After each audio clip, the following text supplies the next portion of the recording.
नमस्कार महाराष्ट्रातील माझ्या सर्व अभियोग्यताधारक बंधू आणि भगिनींनो, सर्वांना श्री स्वामी समर्थ.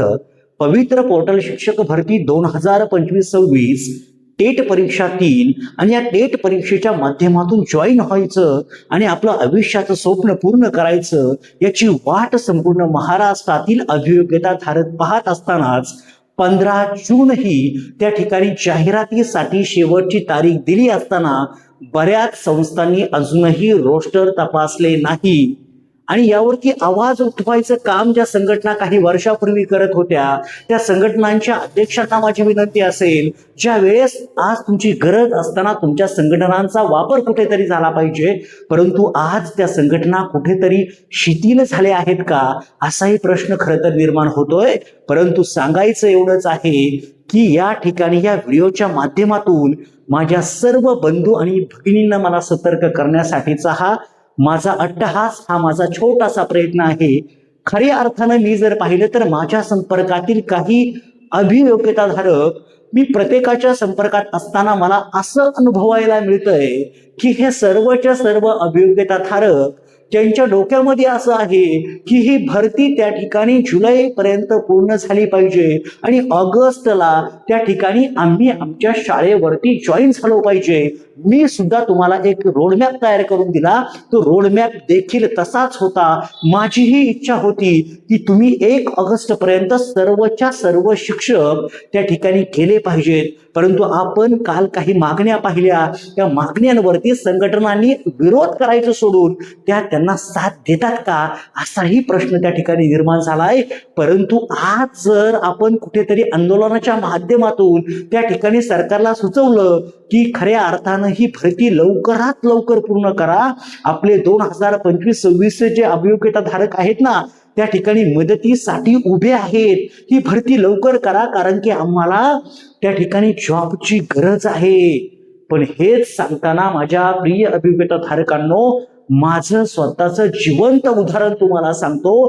कारण की आपण पाहिलं तर ही परीक्षा झाली 2025 मे मध्ये आणि आज जर पाहिलं तर मे महिना संपून गेला, 1 वर्ष उलटून गेलं, आता जून महिना चालू आहे. म्हणजे तुम्ही त्या ठिकाणी तुमची मेंटॅलिटी, त्या ठिकाणी तुम्हाला संयम शिकणं गरजेचं आहे असं मला वाटतं. या मागचं कारण सांगतो. 2022ला टेट परीक्षा झाली. टेट परीक्षा झाल्यावरती त्या ठिकाणी 1-1.5 वर्षाचा कालावधी गेला, जाहिराती आल्या आणि मग ती भरती झाली. आणि महत्वाची गोष्ट म्हणजेच अगदी 2025ला सुद्धा याच टेट 2चा म्हणजे 2022चा काहीसा भाग भरला गेला. सांगायचंच एवढं की माझे काही बांधव या भरतीची अगदी चातकासारखी वाट पाहत आहेत, परंतु या भरतीमध्ये कुठे ना कुठेतरी विघ्न येताना दिसत आहेत. सांगायचंच एवढं माझ्या बंधू आणि भगिनींनो, डोंट लिव्ह युअर जॉब. बरेचसे अभियोग्यताधारक फक्त याच भरतीच्या आशेवरती आपले असंख्य जॉब आहेत ते जॉब सोडून फक्त आणि फक्त या भरतीच्याच पाठीमागे दिसत आहेत. त्यांना मला एवढं सांगायचं आहे की भविष्यामध्ये तुमचं काम 110% झालेलं असेल, परंतु त्या ठिकाणी विथ इंटरव्ह्यूच्या फेजमध्ये ज्या वेळेसला तुम्हाला विथ इंटरव्ह्यूला जायचं असतं त्या ठिकाणी तुम्हाला जाण्यासाठीचा येण्यासाठीचा खर्च त्या ठिकाणी मोठ्या प्रमाणावरती असतो. ऑलरेडी आपण 2-3 महिने आधी जॉब सोडलेला असतो आणि जॉब सोडल्यामुळं आपल्याकडं त्या ठिकाणी आर्थिक टंचाई येते. मॅक्झिमम माझ्या बंधू भगिनींची लग्न झालेली आहेत, त्यांना घर खर्च असतो. मग अशा परिस्थितीमध्ये तुम्ही प्लीज जॉब सोडू नका. मी माझं स्वतःचं उदाहरण सांगतो. मी एकूण 20 इंटरव्ह्यूची तयारी केली आणि 20 इंटरव्ह्यूच्या माध्यमातून फेज 1ला जर पाहिलं तर ऑगस्ट 2024ला माझे इंटरव्ह्यू त्या ठिकाणी सुरू झाले. 10 ठिकाणी मी इंटरव्ह्यू दिले. 10 ठिकाणच्या इंटरव्ह्यूच्या जागा माझ्या पहिल्या फेजला मी दिलेले इंटरव्ह्यू खूप किचकट पद्धतीच्या जागा होत्या. एक जर पाहिलं तर जळगावला माझं सेंटर आलं होतं, 2ऱ्या-3ऱ्या दिवशी मला चंद्रपूरचं सेंटर आलं होतं, पुढच्या 2 दिवसात मला मुंबईचं सेंटर आलं होतं. 3 कोपऱ्याला 3 सेंटर होती. खूप मोठी धावपळ माझी झाली होती. यदा कदाचित तुम्हाला देखील, मी आत्ताच सांगून ठेवतो, तुम्हाला देखील ज्या वेळेसला या 3 ठिकाणचा इंटरव्ह्यू असणार आहे त्यावेळेसला देखील कदाचित तुम्हाला लांब लांब जाण्याची शक्यता नाकारता येत नाही. माझ्या बांधवांनी त्या ठिकाणी कमेंट केली की महाराष्ट्रामध्ये मला कुठेही जायची माझी तयारी आहे. अशा परिस्थितीमध्ये तुम्हाला सध्या जॉब सोडून चालणार नाही. 4 पैसे तुमच्या हातामध्ये असायला पाहिजे, कारण की एका ठिकाणी जरी तुम्ही गेले तरी कमीत कमी तुम्हाला एक 4 ते 5 हजार रुपयाचा खर्च 110% येत असतो.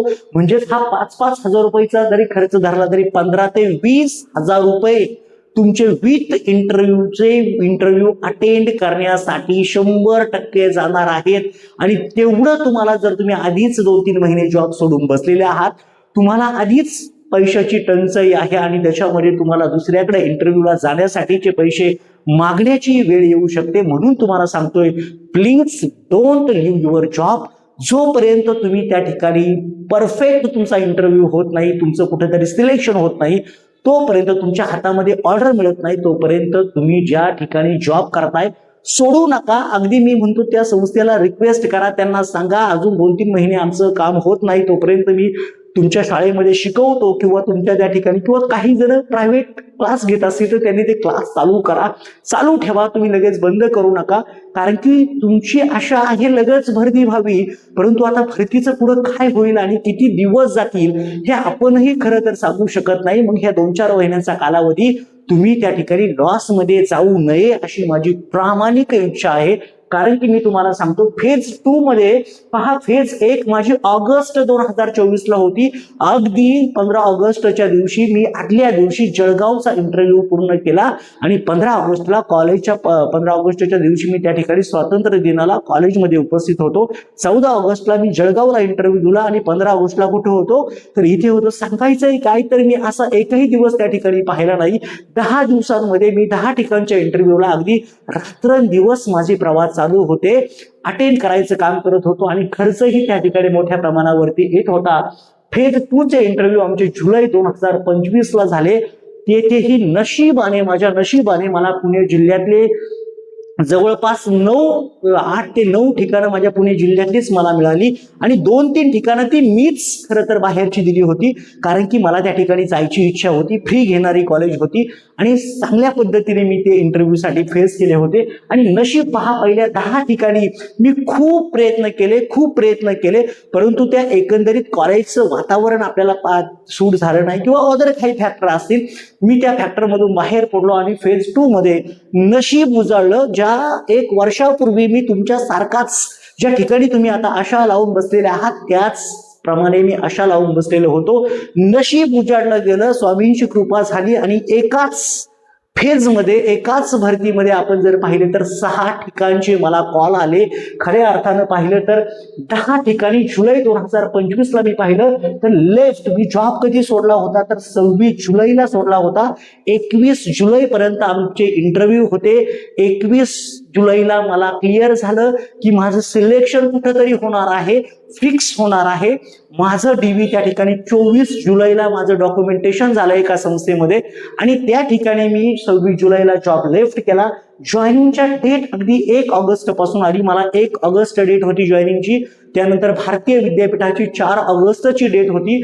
पण मी ज्या संस्थेमध्ये काम करतोय त्यांची डेट होती मला 16 ऑगस्टची. आणि मग मी वेट केलं. 16 ऑगस्टचं आमचं जॉईनिंग होतं, परंतु 16 ऑगस्टला अचानक त्या ठिकाणी सुट्टी आली आणि 18 ऑगस्ट 2025 ला आमचं जॉईनिंग झालं. परीक्षा झाली होती मार्च, त्या ठिकाणी आपण जर पाहिलं तर मार्च 2022 ला परीक्षा झाली आणि आम्ही जॉईनिंग कधी झालो तर त्या ठिकाणी ऑगस्ट 2025 ला. म्हणजे 3 वर्ष आम्ही वाट पाहिली, संयम बाळगला. खास संयम बाळगायची वेळ तुमच्यावरती आलेली आहे. त्यामुळे माझी रिक्वेस्ट तुम्हाला असेल, डोंट लिव्ह युअर जॉब लगेच सोडू नका, घाई करू नका. सगळ्या गोष्टी व्यवस्थित होऊ द्या आणि त्या ठिकाणी सर्वांनी एकत्र येऊन प्रयत्न करा. वाटलंच तर तुमच्या संघटनेचे कोणी अध्यक्ष असतील, तुमचे मित्र, त्यांना सांगा की नुसत्याच नावाला संघटना तुम्ही काढलेली आहेत, नुसतंच तुम्ही लूटमार करताय आहात आणि त्याचा फायदा कुठेतरी अभियोगधारकांना खरं तर झाला पाहिजे, पण तो होत नाहीये. काही संघटना अगदी प्रामाणिक प्रयत्न करतात. तुषार देशमुख सरांची संघटना कालच मुंबईला आंदोलनासाठी त्या ठिकाणी गेली होती, परंतु इतर संघटना निष्क्रिय झाल्यात की काय असाही प्रश्न त्या ठिकाणी निर्माण होतो. असो, आपल्याला काय करायचंय, पण एक त्या ठिकाणी तुमचं काहीतरी देणं त्या ठिकाणी या अभियोग्यताधारकांना असतं असं मला कुठेतरी वाटतं. त्यामुळं माझी विनंती तुम्हाला एवढीच असेल की सर्वांनी संयम बाळगा. Don't leave your job. नक्कीच तुमचं काम या भरतीमध्ये 100% होईल. जास्तीत जास्त जागा या भरतीमधून याव्यात आणि सर्वांचं काम या भरतीमधून व्हावं यासाठी माझ्याकडून खूप खूप अशा शुभेच्छा आहेत. All the best. Thank you so much.